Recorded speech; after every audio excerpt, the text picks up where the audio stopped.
met a couple with 2 kids who lived just a block away. We didn't even know them, but through this program, we got to know them, and it turns out we go to the same daycare, and that's the power of being connectors. I'm a connector because I'm trying to create a community for my 17-month-old son, Michael.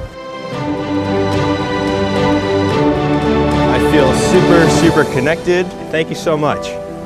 I'm a connector because it takes a village to raise a family. Our entire family is connectors.